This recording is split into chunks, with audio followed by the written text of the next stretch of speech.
American contractors, viewers of the American Contractor Show. I'm here with John Dye at Win the Storm, and I have to tell you, anyone that is associated with American Contractor Show, you are a badass. Big shout out to American Contractor Show. If you don't know, you definitely need to check out the Storm Summit. They're doing it in excellence. Check them out. Hey, what's up? This is your friend, Francisco Serrano. If you haven't checked it out, American Contractor Show, YouTube channel, Facebook channel, Twitter, Instagram, all the platforms, you need to go them, like them, start learning about your craft. Hey, I'm Matt Danskin with Restoration Referral System. Check out the American Contractor Show. The truck that they've got is awesome. Everything else that they have going on.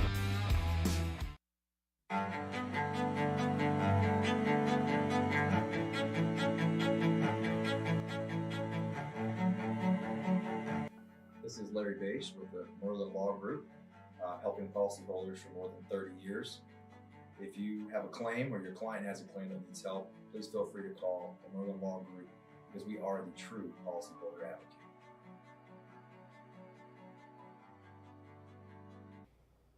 What's up, guys? I'm meteorologist Andrea Myers, bringing you guys your daily hail forecast. Sponsored as always by C3 Group, Merlin Law Group, and American Contractor. Go check them out. They're linked in the description to this video. So for today, we're starting out. We're going to do the number 3 biggest event of hail, the biggest event of 2021 storms. I know we missed it yesterday, so we're going to cover that today. And then we're going into our severe chances. So we had that system that moved over Texas and Oklahoma last night. That is now moving its way into the southeast with a wind and tornado threat, some of which could be significant. So we're going to look at that. And then last but not least, pattern could be active next week. So we're going to take a peek at what we should expect and when. But before all that, you guys know the drill. We're getting into our upcoming events here. So the first of those is going to be, well, the first and only of those actually right now, is our highway to hail dates. So we are going to be in all of these listed cities on their listed dates. So come see us out there at Denver, Dallas, Chicago, Orlando, and Nashville to learn about what your 2022 is going to look like in terms of severe storms, and that's nationwide, guys. So there's something for everybody out there. Come say hello to us at any of our 2022 highway to hail dates. Now into our number 3 storm that we meant to get to. So this is going to be the Keller, San Antonio, and Del Rio, Texas storm. This was also on April 28th. So that was just a crazy day, guys. There was hail everywhere. We got some in Norman that we already talked about, and then Texas got slammed. So through Keller and the Dallas-Fort Worth upper metro, it was the costliest hailstorm of 2021, well over $1 billion in damage. 76,000 structures, more or less, were totaled in the Keller area alone from this. So got plenty of large hail to go through. We got one of those purple swaths that we like to see for that large hail. So we got that through the Keller area. And then that's not all. We got more down in the Del Rio area. San Antonio got a record-breaking hailstone, 6.4 inches in Hondo, Texas. So crazy huge hail that made its way through all the way from Mexico into San Antonio. So like I said, hail everywhere on April 28th of last year. So that puts this as an easy number 3 in our top 10 severe storms from 2021. So now into yesterday, some more for Texas, not a ton, but we got a little bit of severe weather that we get to talk about here.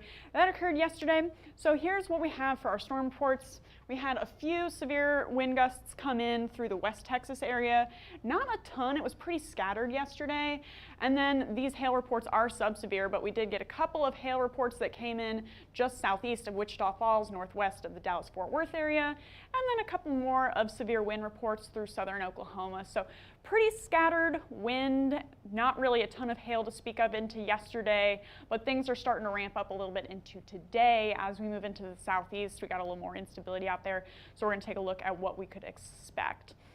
So here's what we got right now. You can see that system trucking along here, clear through most of the west, but then where that cold front is sitting, it's pushing all of those storms along with it down in the southeast here. So we have a tornado watch in effect right now for parts of Arkansas, Louisiana, and Mississippi. Tornadoes possible, a couple of those could be strong, and we do have a potential for gusts up to 75 miles an hour with this watch. So we're going to talk a little bit about what we're expecting here as these bands continue to track their way through the southeast today and through the southern part of the Ohio Valley. But again, the rest of us are pretty much fine as that cold front has passed through. Now things are pretty stable. So Oklahoma City and Dallas, again, we've chilled our temperatures down quite a bit since yesterday. 38 in Dallas, 17 degrees in Kansas City, but we're still sitting at 76 in Houston, 67 in Atlanta. So plenty of that warm, humid air waiting ahead of that cold front to have all of that instability stirred up and keep these storms rolling through this afternoon. So like I said, plenty of humidity to go around today. 56-degree dew points in Shreveport, 60 degrees in Birmingham, 64 in Houston, where this line is getting ready to pass through. So again, plenty of instability along with that heat, that humidity, that all plays into helping these storms develop as they pass through that region. So here's what that's going to look like this afternoon and evening. So things are already rolling here by noon Central Time, and those are going to continue trucking eastward. This is just an hour from now, 1 p.m. Got plenty of isolated cells passing through Mississippi, and again, a couple of these could get rotating. We've got a ton of rotation in the atmosphere right now associated with this storm band. So any of this that gets going and stays singular could produce a rotating supercell structure, so we really want to be on the lookout for that. If you guys are in Memphis, Jackson, even the far eastern part of Louisiana and Arkansas here, you really want to pay attention to these storms as they move over you, because if they get rotating, a couple of those could possibly produce a tornado. Then things are going to band up as they continue to track eastward through Kentucky now, all the way still into Mississippi, still moving through the Jackson area by 4:30 p.m. today. This is Central Time, so if you guys are in Eastern, just add an hour to that. But as these continue to track eastward, we'll see that form into a band, but the threat isn't done. We could still see some rotation within that band now, as well as strong straight line winds. So we really want to be on the lookout again through northern Alabama, through central Mississippi, all the way up into central Kentucky for those strong winds as they continue to truck eastward, moving through Atlanta by 11 p.m. And then things should start to wind down as the sun goes down. As we get that instability dropping, that line should start to weaken a little bit and then move off the coast by Friday morning. And then we should be in the clear. Again, much cooler temperatures for you guys through the southeast tomorrow, much more stable air, and we should get to wait for a little while before another system passes through. So for today, no severe hail expected. We're not seeing a whole lot of those CAPE values that we like to see for hail, but we do have a lot of, like I said, rotation in the atmosphere. The upper levels of the atmosphere are showing really strong winds, and all it takes is a little bit of rain to push that down to the surface. So we're expecting to see some higher winds through this area, as well as some possible tornadoes. Again, thank you to C3 Group for making these hail and wind forecasts possible. I want to give a shout out to them as we continue along here.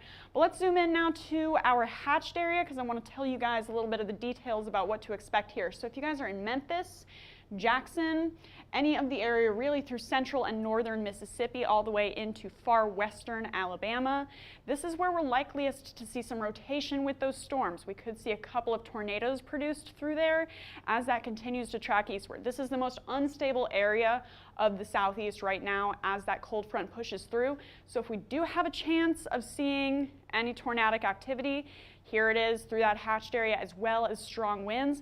That strong wind chance is going to continue through the Birmingham area. New Orleans, you're on a low end chance of seeing some gusty winds since the tail end of that line is just kind of scraping through.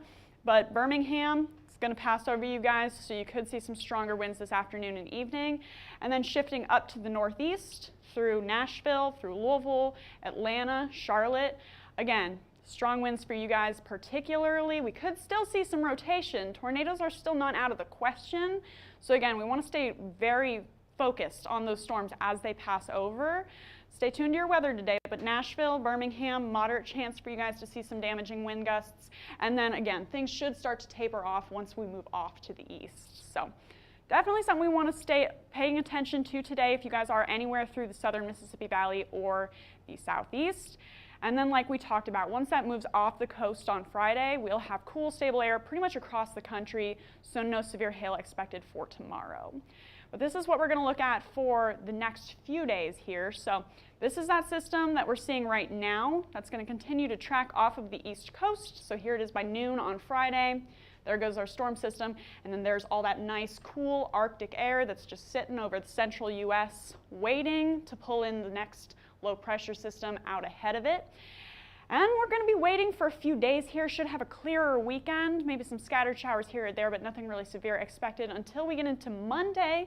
That's when we're really going to start to see those signals for more severe chances pick back up. So we got this Arctic dip in our jet stream here, and then we've got that nice warm humid air once again out ahead of it. That's that classic sign that we see for some severe weather patterns starting to pick back up. So there it is by Monday, and then things really start to curve inward and move off to the east again. So that's our next severe weather event possible through the middle part of next week as we get the second trough dipping through the central plains and then again moving through the southeast. So, you know guys, it's middle February, but we usually see things start to pick up around March. Could it be an early season? We'll see what we get next week. But make sure to start following us here if you haven't already on YouTube, Facebook, Instagram, and Twitter. We are live every noon on Monday through Friday on Facebook and YouTube, so make sure to hit see first on that so you never miss one of those videos. And then if you want to get in contact with us, you can call us at 855-334-4245. You can also email us if you would rather at info@hailtrace.com or check out our website, hailtrace.com, for more details. And we'll keep you updated, but for now, I'm meteorologist Andrea Myers. Thanks for watching.